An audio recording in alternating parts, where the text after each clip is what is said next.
All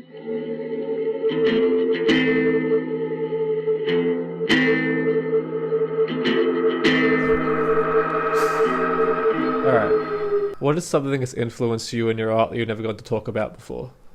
Honestly, just like life experiences and like mental health, really. Like it's just like where I'm at. I feel like that's where I like usually create from. Honestly, usually I make my best music when I'm like fucked up or like upset. um so probably just feelings, emotions, what I'm going through, what the world's going through, or like what my friends are going through, things like that. Who were your biggest idols growing up? Growing up, Yeah. like Avril Lavigne, I had the biggest girl crush on her. I thought she was so cool. I was like, I need to be her. I used to like sing all her songs, like I'd like sit on a table and like have the CD player and just be like la la la. See. What is your most prized possession? Prized possession, I don't know, probably like my laptop because it's got all my music in there. How has experimenting with synths helped you find your sound? It's been fun. It's been kind of hard. I think there's a lot to learn. It's more fun having it like be tangible and like playing with like the filters and all that. But I feel like I get stuck in loops when I use hardware. But that's also kind of good because then it helps with like song progression. Because I feel like when I make music, I like change things maybe too much and I don't let things like breathe and like repeat. I feel like I get bored. I'm like next thing. But like doing the whole live playing with the synths, I think I just like have something on a loop for like a while, so it's made me like be more patient maybe, I guess. Yeah. With like my creativity, letting things breathe and stuff. How do you find the difference between hardware synths and more digital non-hardware stuff?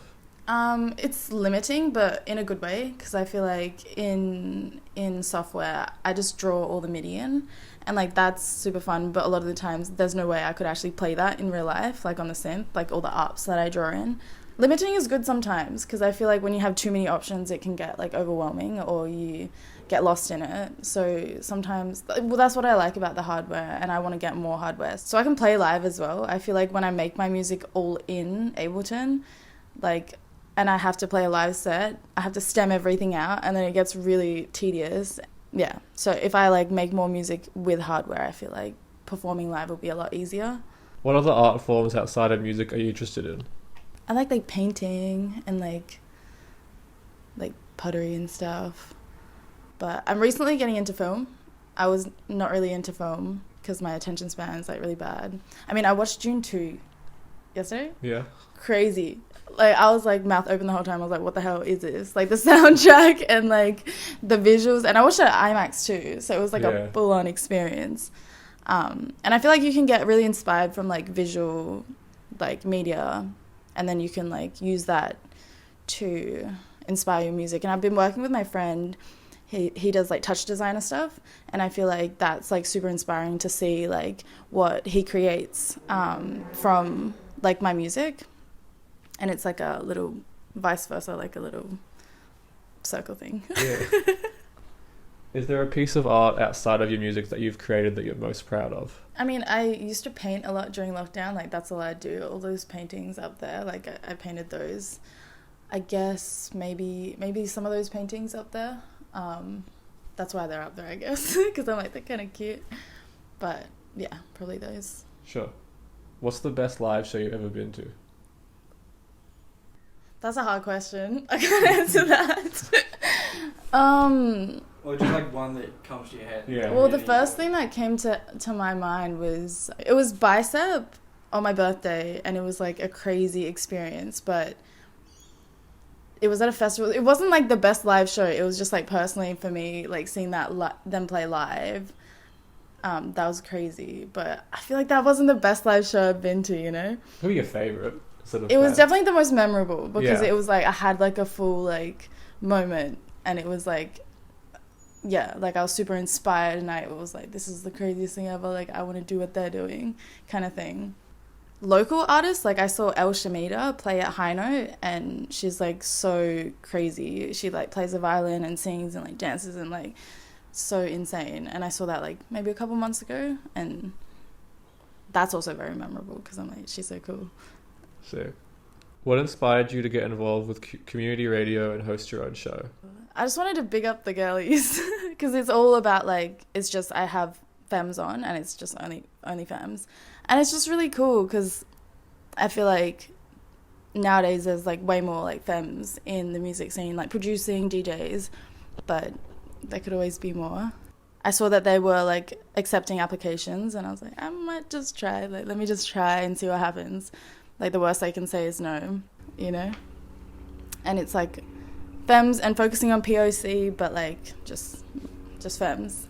Sure. You know? And what goes into your prep for like just one session of radio?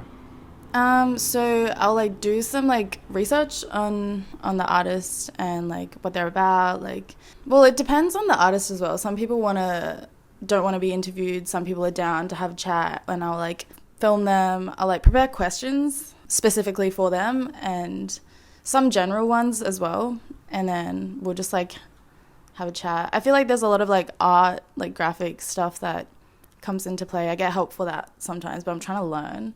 It's really hard. Like editing, like the videos, and then all of them so far have been pre-recorded. Like no one seems to want to come into the studio, which is fair enough. It's like everyone's busy and the decks in there can be kind of hard to use apparently.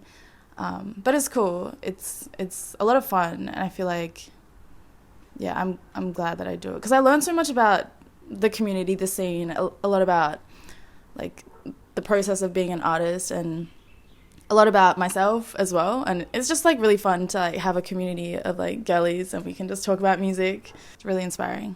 How often do you integrate your day-to-day life into your music and art? Like often, I feel like a lot of the times I'm mostly writing about my experiences in my life. Even if I don't know it, like a lot of the times when I'm making music, I'll make a beat and then I'll just like top line over it and like find a melody. Words will come out without like me thinking of the words, and then like I'll listen to it back and be like, oh my god, that's like how I was feeling about that one thing. So yeah quite often. Yeah, quite often. If you could remove or change one thing from the music industry, what would it be? Oh, there's so many things.